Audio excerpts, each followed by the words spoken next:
Assalamu alaikum everyone. I begin in the name of Allah, the most gracious and the most merciful. আল্লাহর কাছে হাজার শুকর, আমরা সবাই ভালো আছি, সুন্দর আছি, সুস্থ আছি এবং আল্লাহর কাছে আরো শুকরিয়া আদায় করি যাতে আমরা এরকমই থাকতে পারি। ঠিক আছে, তো একজন একটু রেসপন্স করি স্লাইড দেখা যাচ্ছে কিনা অথবা সাউন্ড শোনা যাচ্ছে কিনা? জি স্যার, যাচ্ছে। দেখা যাচ্ছে? আসসালামু আলাইকুম। হ্যাঁ, ওয়ালাইকুম আসসালাম। স্লাইড এবং সাউন্ড ক্লিয়ার তো? জি স্যার, ক্লিয়ার।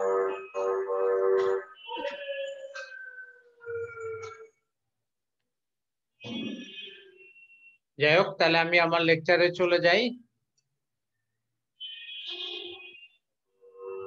আজকে ক্লাসিক্যাল ইকোনমিক্স থট চ্যাপ্টার 4, এটা 16তম লেকচার।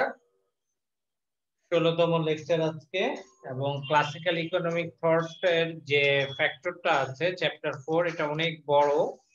আজকে প্রায় 7-8টা মতো ক্লাস নিয়েছি এই চ্যাপ্টারটারই উপরে। ঠিক আছে,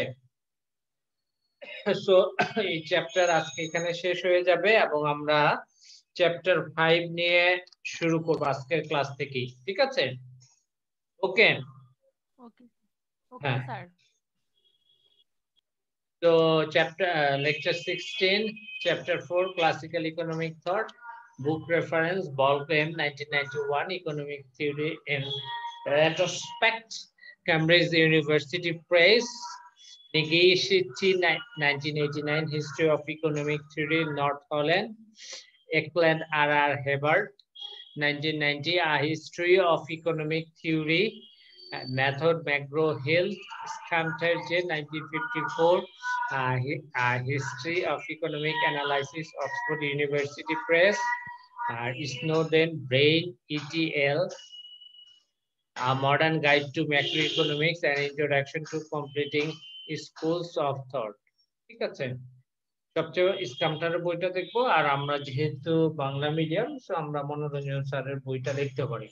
গত লেকচারে আমরা যে জিনিসগুলো ভালো করে পড়েছিলাম, যে ম্যালথাসের অর্থনৈতিক উন্নয়ন যে তত্ত্বটা রয়েছে, সেই তত্ত্বের সীমাবদ্ধতা, ম্যালথাসের উন্নয়ন তত্ত্বের বাংলাদেশের ক্ষেত্রে মানে উন্নয়নশীল বা উন্নত দেশের ক্ষেত্রে কতটুকু প্রযোজ্য।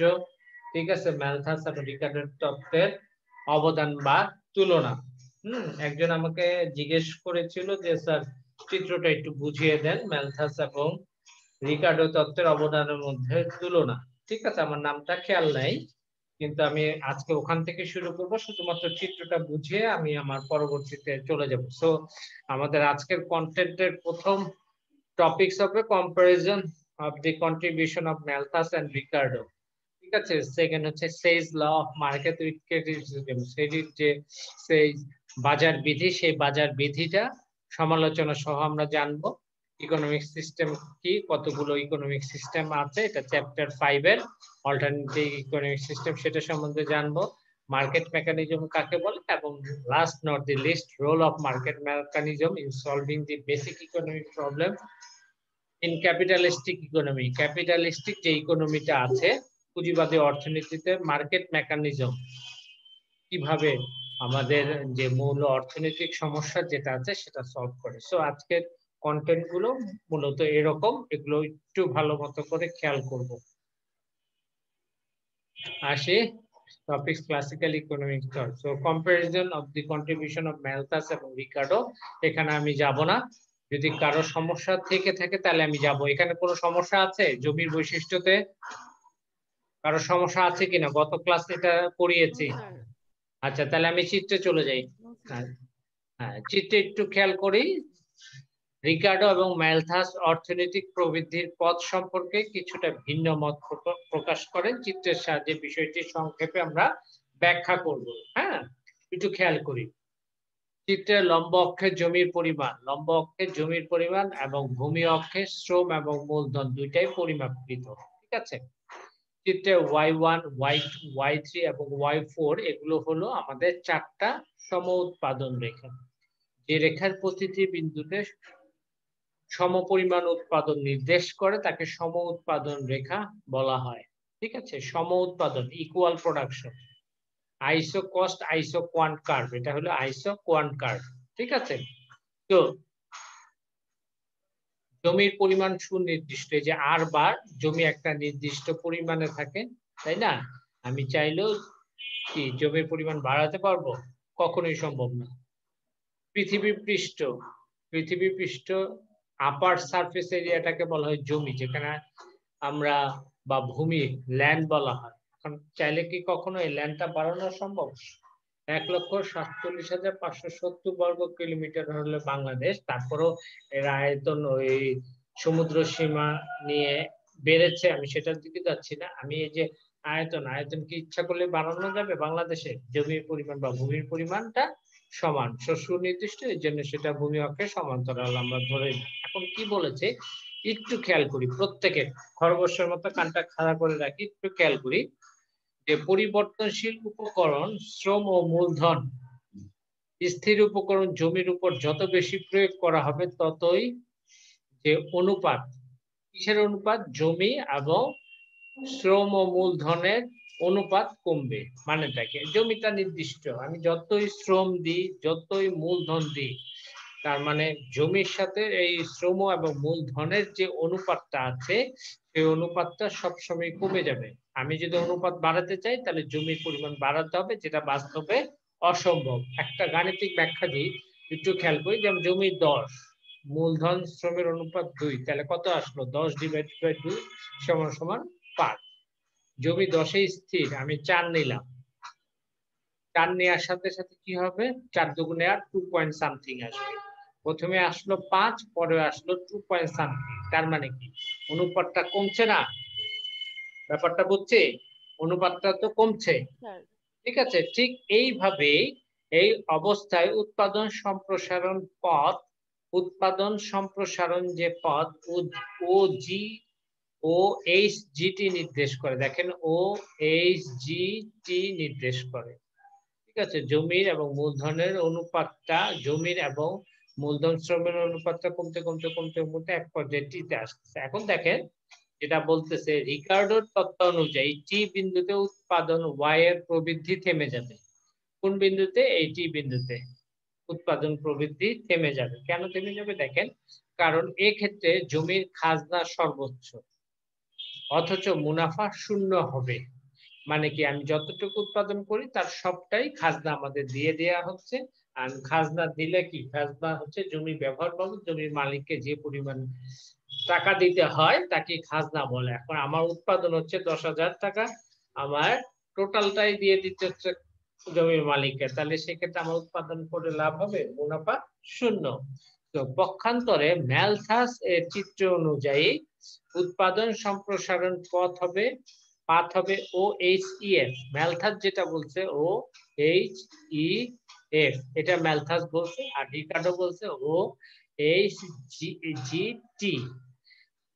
ঠিক আছে, এখন বলছে তবে জমির প্রদত্ত পরিমাণ মানে স্থির পরিমাণ আর বা নিঃশেষ না হওয়া পর্যন্ত আর বাই এল প্লাস কে অনুপাত মোটামুটি স্থিতিশীল থাকবে, কারণ জমি সমজাতীয়।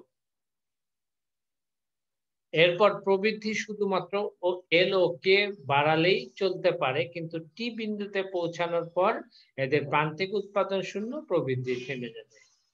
ক্লিয়ার? একটু খেয়াল করুন রিকার্ডো কি বলছে। রিকার্ডো বলছে যে যেহেতু আমি সংক্ষেপে বলে দিচ্ছি, জমির পরিমাণটা স্থির, তাহলে সেক্ষেত্রে আমি যতই শ্রম এবং মূলধন বাড়াতে থাকি না কেন, এই যে জমি ডিভাইড বাই শ্রম ও মূলধনের যে অনুপাত, সেই অনুপাতটা কমতে থাকবে এবং আর বিন্দুতে এখানে এসে কি হবে? আর বিন্দু কোন পথে আগাবে আগে সেটা বলি, ও এইচ জিটি তে, এবং আর বিন্দুতে কি হবে? মুনাফা শূন্য হবে এবং খাজনা টোটালটা জমির মালিককে দিয়ে দেয়া হবে। এটা কার? এক্ষেত্রে প্রবৃদ্ধির পরিমাণ থেমে যাবে বা শূন্য হবে। এটা কার? রিকার্ডো। কিন্তু ম্যালথাস বলছে আরেকটা কথা, ম্যালথাস বলছে না, উৎপাদন সম্প্রসারণ যে পাঠটা আছে সেটা ও এইচ জিটি না, সেটা ও এইচ ইটি হবে। হ্যাঁ, সেও টি বিন্দুতে থেমে যাবে, প্রবৃদ্ধি থেমে যাবে, কিন্তু তার কথা একটু ভিন্নতা দেখা যাচ্ছে। সে বলছে জমির পরিমাণ স্থির থাকা অবস্থায় বা নিঃশেষ না হওয়া পর্যন্ত এই যে আর ডিভাইডেড বাই এল বাই কে এর অনুপাত মোটামুটি স্থিতিশীল থাকবে। হুম, মোটামুটি স্থিতিশীল থাকবে। কারণ জমি সমজাতীয়, মানে উর্বর জমি, একই জমি। সো এরপর প্রবৃদ্ধি শুধুমাত্র এল ও কে বাড়ালেই চলতে থাকবে। মানে সে বলছে যে প্রবৃদ্ধি চলমান প্রক্রিয়া। আমি দেখলাম যে স্যার বলতে পারেন যে জমি এবং মূলধনের অনুপাত যদি কমতে থাকে তাহলে এখানে কিভাবে বাড়বে? বাড়বে তখন আমি প্রযুক্তি অ্যাডাপ্ট করব। মানে প্রযুক্তি প্রয়োগ করব। প্রযুক্তি প্রয়োগ করার সাথে, সাথে আমার কি হবে? প্রবৃদ্ধি বাড়বে, এল কে অল্প পরিমাণ আমি বাড়াবো। এল কে অল্প পরিমাণ বাড়াবো। কিন্তু তারও কথা হচ্ছে টি বিন্দুতে পৌঁছানোর পর এদের প্রান্তিক উৎপাদন শূন্য এবং প্রবৃদ্ধি থেমে যাবে। এখন কথা হচ্ছে প্রান্তিক উৎপাদন কাকে বলে? একজন বলে তো দেখি, খেয়াল আছে কিনা? প্রান্তিক উৎপাদন কি? স্যার, এক একক বেশি হ্যাঁ, বেশি ইনপুট ব্যবহার করলে যে হ্যাঁ। এক্সট্রা পরিমাণ প্রোডাকশন আসে। আচ্ছা, সেটা এক একক এমপিএল। এমপিএল সমান সমান কি? ও বলেন দেখি। লেবার লেবার হ্যাঁ, এক একক বেশি লেবার ব্যবহারের ফলে যতটুকু এক্সট্রা প্রোডাকশন হয়। হ্যাঁ, সো এক একক অতিরিক্ত শ্রম ব্যবহার ফলে আমার যতটুকু টোটাল প্রোডাকশন বাড়ে তাকে বলা হয় এমপিএল। এখন এমপিএল শূন্য মানেটা কি? এর কথাটার অর্থটা কি? আমি লেবার যতই বাড়াই অথবা ওটাকে কি বলা হয়, মূলধন যতই বাড়াই উৎপাদনের পরিমাণ জিরো, তাই না? উৎপাদন হবে না। সো প্রবৃদ্ধি থেমে যাবে। কোন বিন্দুতে? টি বিন্দুতে। একটা জিনিস খেয়াল করেন, রিকার্ডো বলছে টি তে থামবে, আবার আমাদের ম্যালথাসও বলছে টি তে থামবে। কিন্তু একটা জিনিসই পার্থক্য এখানে হয়ে যাচ্ছে। সেটা পার্থক্য হচ্ছে যে রিকার্ডো যেটা বলছে জমির খাজনা হবে কি সর্বোচ্চ টি বিন্দুতে এবং টোটালটাই জমির মালিককে দিয়ে দেওয়া হবে, প্রবৃদ্ধি শূন্য। আর ম্যালথাস যেটা বলছে যে ও এইচ ই তে যাবে, এই ক্ষেত্রে প্রবৃদ্ধি হবে, ও এইচ ই এর পরও প্রবৃদ্ধি হবে, তবে সেটা প্রবৃদ্ধি শুধুমাত্র এল এবং কে বাড়ালেই চলতে পারে। কিন্তু এখানে কথা হচ্ছে আমার প্রোডাকশন এই টেকনোলজি অ্যাডাপ্ট করতে হবে। আর টি বিন্দুতে পৌঁছানোর পর প্রান্তিক উৎপাদন শূন্য এবং প্রবৃদ্ধি থেমে যাবে। ক্লিয়ার তো সবার? সমস্যা নাই তো কারো এই স্যার চিত্রে? বুঝেছি। না স্যার, না আচ্ছা, স্যার।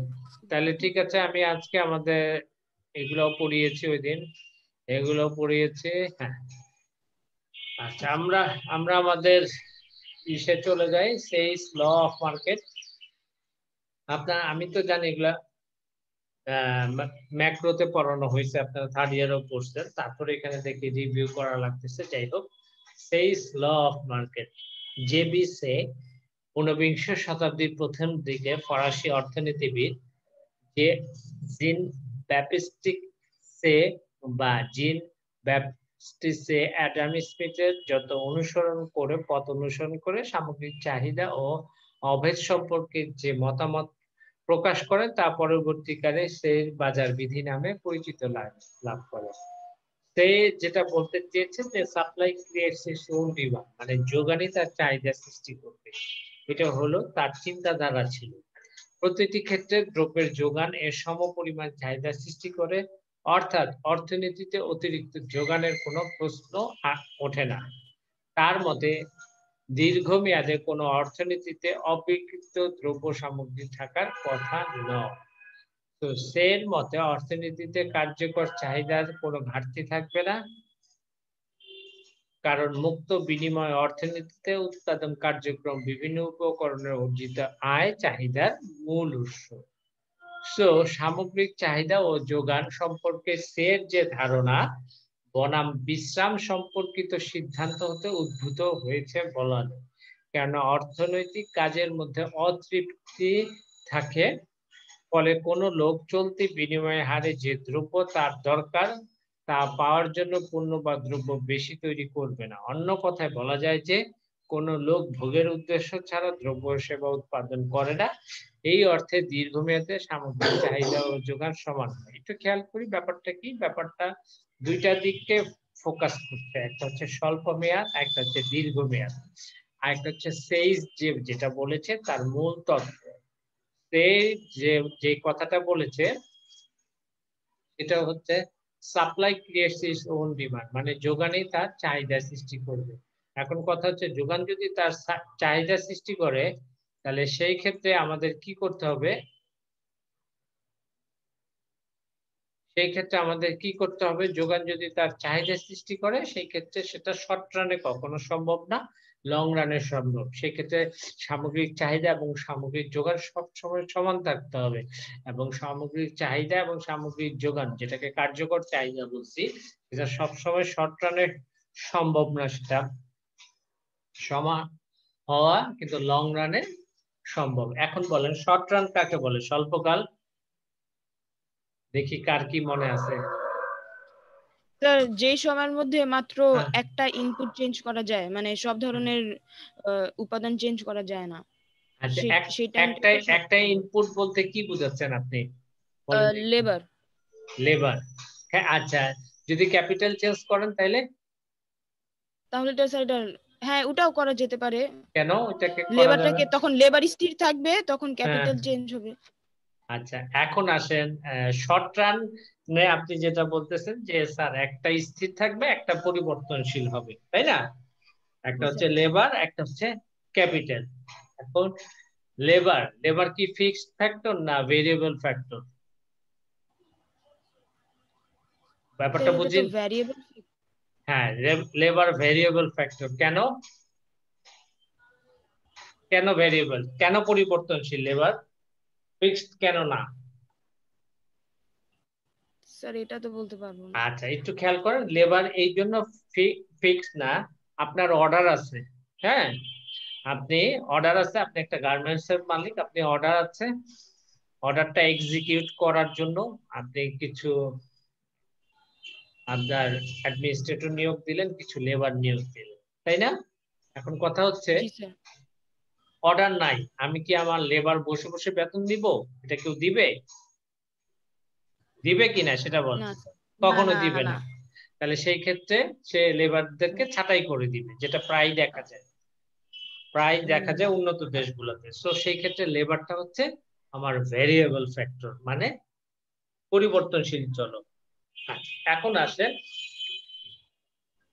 মূলধন। মূলধনটা একটু খেয়াল করেন, সেটা হচ্ছে ক্যাপিটাল।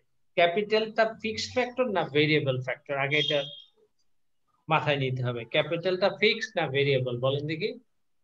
স্যার এটা তো তাহলে ফিক্স, কারণ হ্যাঁ, একবার ক্যাপিটাল কিনে ফেললে তো কিনেই ফেললাম। হ্যাঁ, এখন ব্যাপারটা হচ্ছে যে আমি যেমন পদ্মা সেতু তৈরি করছি 4,000 কোটি টাকা বা 3,000 কোটি টাকা, তো ওই প্রজেক্টের জন্য ক্যাপিটালটা কিন্তু ফিক্সড, তাই না?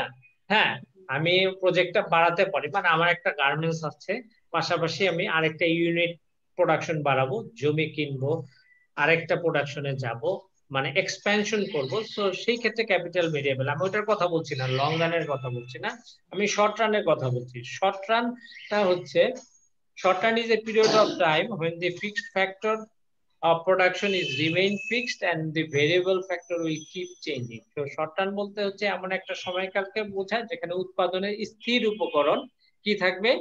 স্থির থাকবে, এবং পরিবর্তনশীল উপকরণ পরিবর্তিত হতে থাকবে, তাই না? সো লেবার ক্যাপিটালের ভিতরে ফিক্সড ফ্যাক্টর হচ্ছে আপনার ক্যাপিটাল, আর লেবারটা হচ্ছে কি আপনার ভেরিয়েবল ফ্যাক্টর। এখন ভ্যারিয়েবল। হ্যাঁ, এখন আমি যেটা ফিক্সড ফ্যাক্টর সেটার উপরে কিন্তু বাদ দিই, তাই না?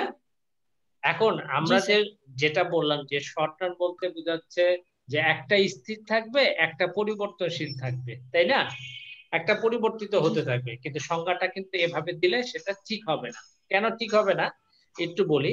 আমি যেমন কিউ সমান সমান ফাংশন অফ ব্র্যাকেট এল কমা কে, একটু খেয়াল করেন, এল কমা কে। এখন এখানে আমি লেবারের উপরে কি দিয়ে দিলাম? বার দিয়ে দিলাম। তাহলে সেই ক্ষেত্রে দেখেন একটা ফিক্সড রইলো, ক্যাপিটাল ফিক্সড রইলো, লেবারটা কি, সরি ফিক্স, লেবার ফিক্সড রইলো, লেবার ক্যাপিটালটা, ফিক্স। হ্যাঁ ক্যাপিটালটা পরিবর্তিত হতে থাকলো। তাহলে কি এটা শর্ট রান হবে? না স্যার।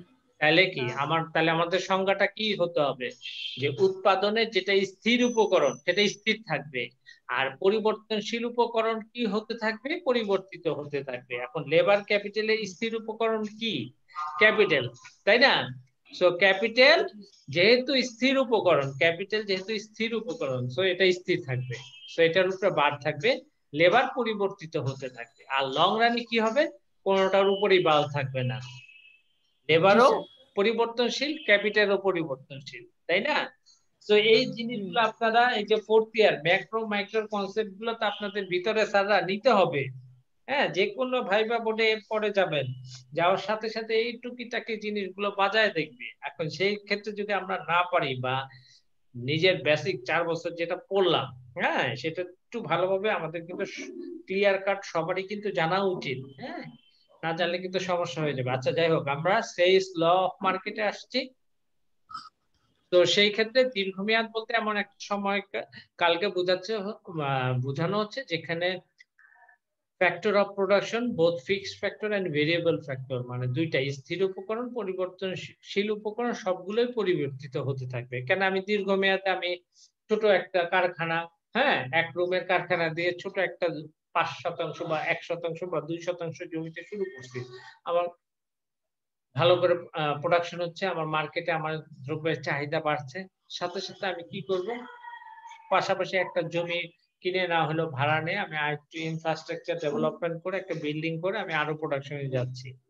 তার মানে কি লং রান, সেটা হতে পারে 1 বছর, 5 বছর, 10 বছর। আস্তে আস্তে আমি এক্সপেনশন করবো। স্যার দীর্ঘমেয়াদে আমার লেবারও ভেরিয়েবল, ক্যাপিটালও ভেরিয়েবল। এখন সেই যেটা বলছে যে শর্ট রানে সাপ্লাই ক্রিয়েটস ওন ডিমান্ড, যেটা অন্যান্য সবাইরা বলছে সেটা শর্ট রানে সম্ভব না, সেটা হচ্ছে লং রানে সম্ভব।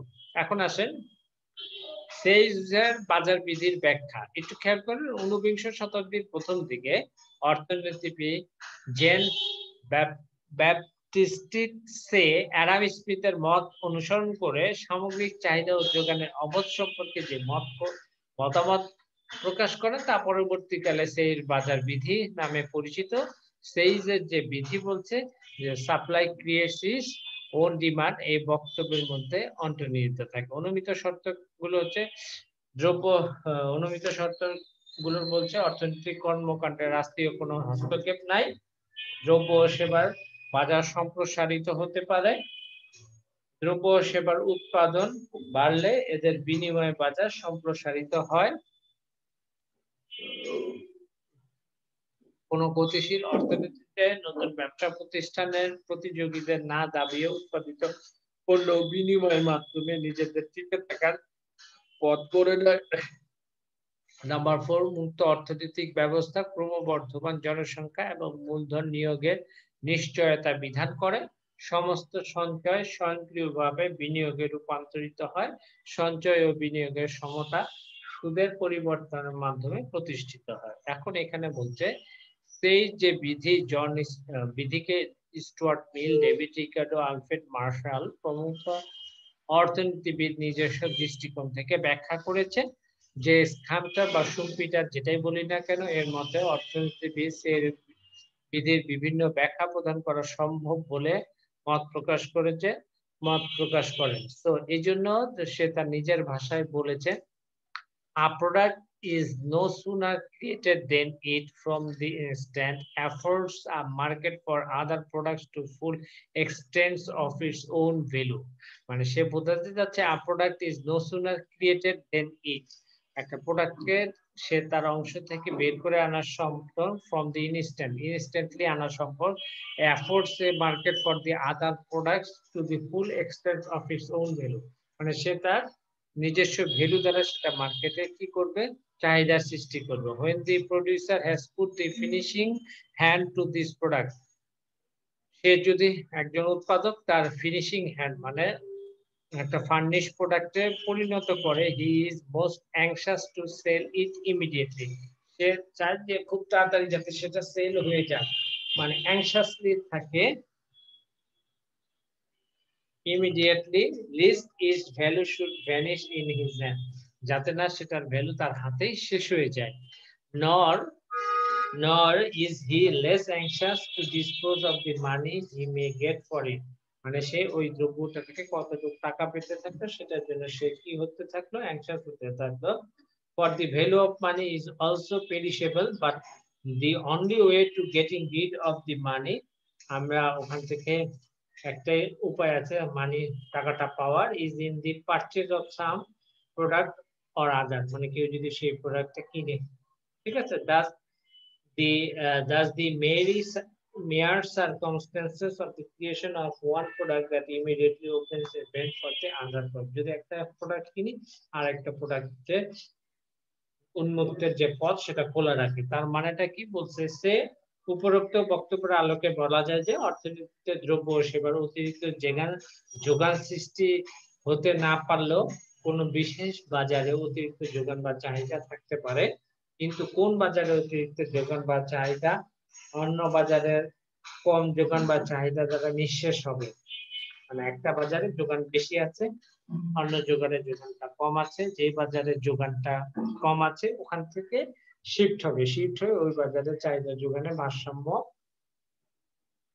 ভারসাম্যে উপনীত হবে, ফলে সামগ্রিক চাহিদা ও যোগান দীর্ঘমেয়াদে সমান হবে। এই অর্থে সেই যে বিধি রয়েছে সেটা পরবর্তী চিত্র আমরা আলোচনা করব। এই যে দেখেন কি বলেছে, ১ নং বাজারে দেখাচ্ছে, এটা হচ্ছে অ্যাগ্রিগেট ডিমান্ড, এই যে অ্যাগ্রিগেট সাপ্লাই, লম্ব অক্ষের দাম, ভূমি অক্ষে কি দ্রব্যের যোগানের পরিমাণ নির্দেশিত, এই চাহিদা এবং যোগান D1 এবং S1 কি কোন বিন্দুতে ছেদ করছে, এই বিন্দুতে দাম নির্ধারিত হয়েছে E।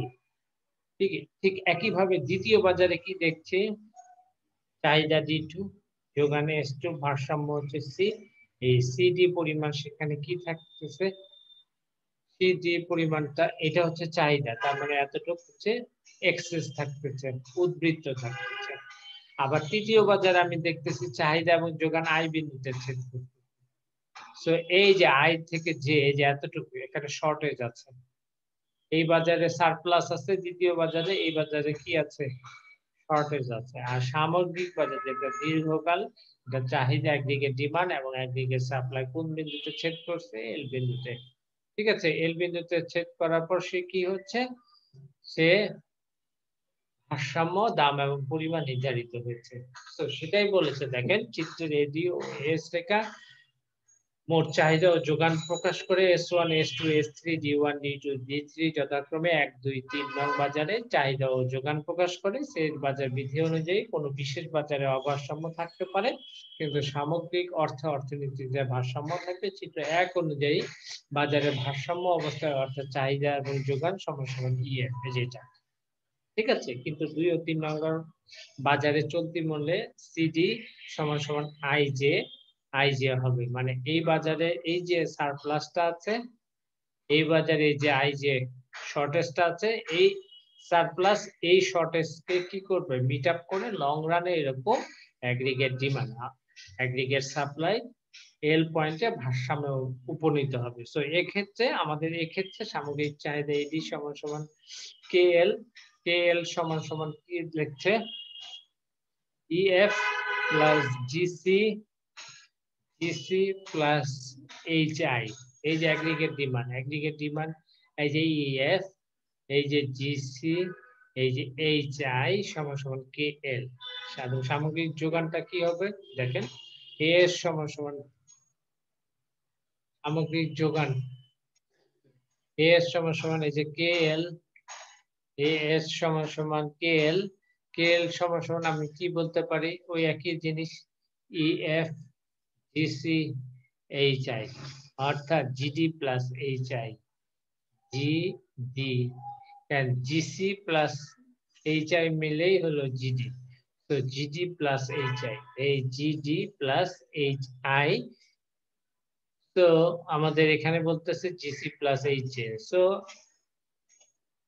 এই যে এই চাহিদা, এই যে যোগান, সো চাহিদা কি কি আসলো, GC plus CD plus HI, এটা হলো আমাদের চাহিদা, এবং যোগান হলো GC প্লাস HI, এই যে যোগান হলো GC প্লাস HI, যোগান রেখায় যোগানের অংশ, এই যে GC, ঠিক আছে, GC plus HI plus IJ, so CD সমান IJ, অর্থাৎ CD সমান IJ হবে বলে অ্যাগ্রিগেট সাপ্লাই এবং অ্যাগ্রিগেট ডিমান্ড সমান হবে।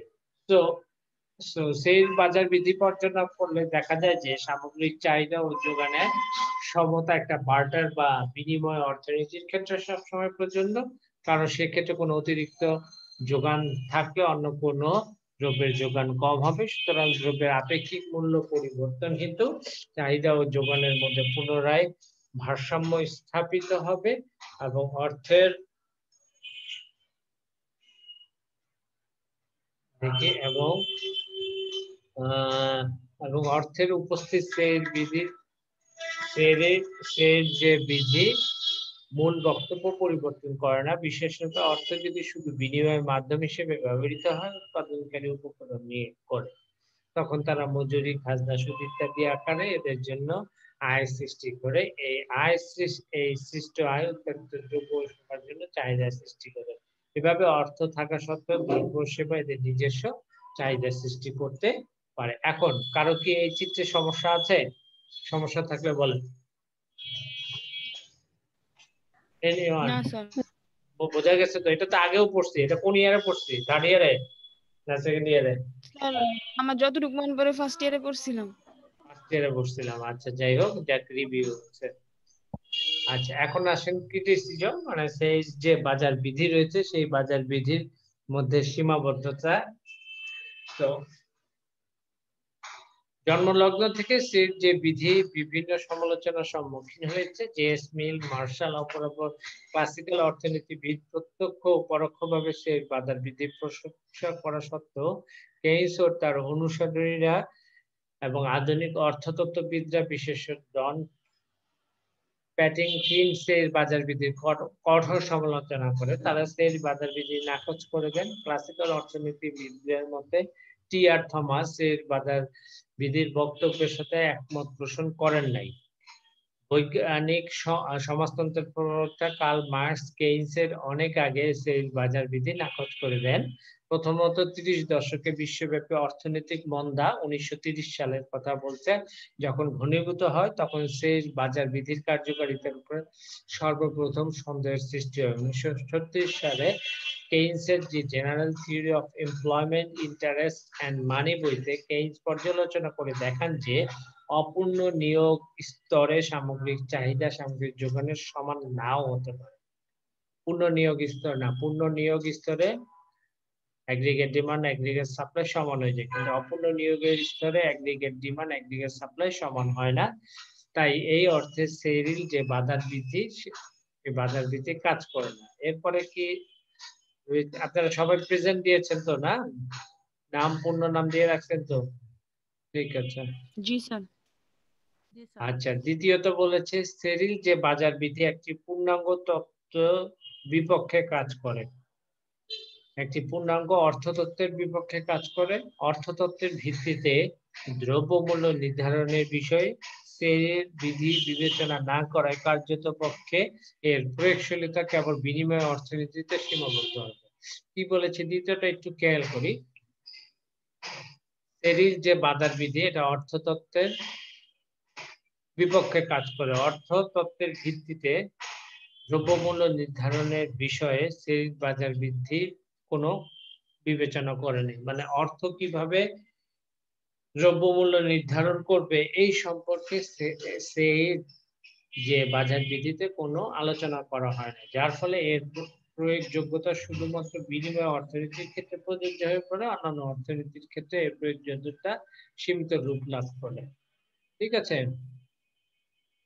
তৃতীয়ত হচ্ছে অধ্যাপক জন প্যাটিনকিন এর মতে দ্রব্যমূল্যের পরিবর্তন হেতু সমাজে প্রকৃত নগদ ব্যালেন্সের পরিবর্তন হতে বাধ্য হয়। এর ফলে সামগ্রিক চাহিদা ও যোগান পরিবর্তন হতে পারে। এক্ষেত্রে পরম মূল্য শুধু অর্থ বাজারের প্রতিক্রিয়া সীমিত রাখে না, দ্রব্য বাজারেও এর প্রভাব পড়ে। এক্ষেত্রে নগদ ব্যালেন্স প্রতিক্রিয়ার জন্য অর্থনীতিতে অতিরিক্ত উৎপাদন সৃষ্টি হতে পারে। আর 4 নম্বর হচ্ছে সবশেষে বলা যায় যে সেই যে বিধি রয়েছে সামগ্রিক চাহিদা ও যোগানের ক্ষেত্রে সঞ্চয় ও বিনিয়োগের প্রভাব বিবেচনা করে নাই। সেই কথিত বাজার মূল্য ভোগ্য দ্রব্যের বাজার নির্দেশ করে। এই ক্ষেত্রে প্রত্যেক ব্যক্তি তার আয় ভোগ্য দ্রব্য ক্রয়ের জন্য ব্যয় করে, কিন্তু বাস্তবে কোনো ব্যক্তি তার আয়ের একাংশ সঞ্চয় বা বিনিয়োগ করতে পারে না। এই অবস্থা সেই বাজার বিধি বিবেচনা করে নাই, অথচ সঞ্চয় ও বিনিয়োগ স্বয়ংক্রিয়ভাবে সমান না হলে সামগ্রিক চাহিদা ও যোগান সমান হতে পারে না। এখন আসি আমাদের chapter 5, reaction against classical ideas. হ্যাঁ, চ্যাপ্টার 5 এ যে জিনিসগুলো আছে সেটা হচ্ছে ক্লাসিক্যাল ধ্যান ধারণার বিরুদ্ধে যে প্রতিক্রিয়া, সেটা আছে। প্রথমে আসে ইকোনমিক সিস্টেম। ইকোনমিক সিস্টেম মানে থাকে অর্থনৈতিক ব্যবস্থা। তো অর্থনৈতিক ব্যবস্থা কাকে বলে? অর্থনৈতিক ব্যবস্থা হচ্ছে এমন একটি পদ্ধতি যার অধীনে অর্থনীতিতে বিভিন্ন নিয়ম নীতি অনুসরণ করে সম্পদ ও দ্রব্য সেবার বন্টন করা হয়। সম্পদ দ্রব্য সেবার বন্টন নির্ভর করে বিভিন্ন সংগঠন বা প্রতিষ্ঠানের কাজকর্মের উপর। আবার বিভিন্ন অর্থনৈতিক কাজকর্ম গ্রহণ করার জন্য সিদ্ধান্তকারী এজেন্ট বা প্রতিনিধি থাকে, যেমন হাউসহোল্ড। হাউসহোল্ড মানে ব্যক্তি, প্রোডিউসার বা ফার্ম, সরকার গভর্নমেন্ট বা semi government institution, collective decision making unit. So এই জিনিসগুলোকে নিয়ে হচ্ছে আমাদের একটা ইকোনমিক সিস্টেমটা তৈরি হয়।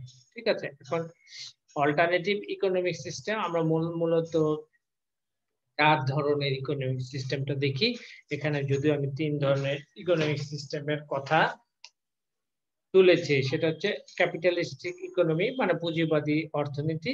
এখানে সরকারের কোনো হস্তক্ষেপ থাকে না। Each and everything will be control by own, মানে প্রত্যেকে তার নিজের অবস্থার মাধ্যমে অর্থনীতিকে প্রভাবিত করে, নিজে উৎপাদন বিনিয়োগ বন্টনের ক্ষেত্রে সরকারের কোনো প্রভাব পরিলক্ষিত হয় না। এখানে বাজার প্রক্রিয়ার মাধ্যমে সবকিছুর দাম নির্ধারিত হয়। বাজার দামই এরূপ অর্থনীতির মূল শক্তি হিসেবে কাজ করে। এরপর হচ্ছে মিশ্র অর্থনৈতিক ব্যবস্থা। এখানে হচ্ছে সরকারি এবং মিশ্রের আগে একটা কথা বলি যে পুঁজিবাদীর সাথেও আছে। পুঁজিবাদী হচ্ছে ক্যাপিটালিস্টিক ইকোনমি, আর একটা হচ্ছে সোশ্যালিস্টিক ইকোনমি আছে, সমাজতান্ত্রিক অর্থনীতি। সেখানে দেখা যাচ্ছে যে সবকিছুই সরকারি নিয়ন্ত্রণে হয়, বেসরকারি নিয়ন্ত্রণে কোনো কিছু হয় না। ঠিক আছে, আর মিশ্র অর্থনীতি হচ্ছে এমন একটা অর্থনীতি যেখানে কিছু কিছু সম্পদের মালিক সরকার, কিছু কিছু সম্পদের মালিক হচ্ছে বেসরকারি লোকজন। তো এখানে পুঁজিবাদী অর্থনীতিতে মূল ফোকাস হচ্ছে মুনাফা সর্বোচ্চ করা। আর সোশ্যালিস্টিক অর্থনীতি মানে সমাজতান্ত্রিক অর্থনীতির মূল ফোকাসটা হচ্ছে কি আপনার ওয়েলফেয়ার ম্যাক্সিমাইজেশন। আর মিশ্র অর্থনীতির ফোকাসটা হচ্ছে কি, মিশ্র অর্থনৈতিক ব্যবস্থা সরকারি উদ্যোগে বিভিন্ন ধরনের পরিকল্পনা বাস্তবায়ন করে। ঠিক আছে, এখানে বাজার প্রক্রিয়ার মাধ্যমে সবকিছু সরকার নিয়ন্ত্রণে পরিলক্ষিত হয়। আরেকটা হচ্ছে ইসলামী অর্থব্যবস্থা, এটা সবাই জানে, এটা বলার নাই। কেন্দ্রীয় অর্থনৈতিক ব্যবস্থা হচ্ছে এখানে কেন্দ্রীয় কর্তৃপক্ষ সব ধরনের অর্থনৈতিক কার্যক্রম নিয়ন্ত্রণ করে, সম্পদ বন্টন থেকে আরম্ভ করে পণ্যের ভোগ, সঞ্চয়, বিনিয়োগ ইত্যাদি সবকিছুর ক্ষেত্রে কেন্দ্রীয় কর্তৃপক্ষ নির্দেশ আদেশ দ্বারা পরিচালিত হয়। এখন ক্যাপিটালিস্টিক ইকোনমিটা কি একটু দেখি। তো পুঁজিবাদী অর্থনীতি হলো এমন এক ব্যবস্থা যেখানে সরকারি হস্তক্ষেপ ছাড়া পণ্য উপকরণের চাহিদা ও যোগান দ্বারা এদের দাম নির্ধারিত হয়।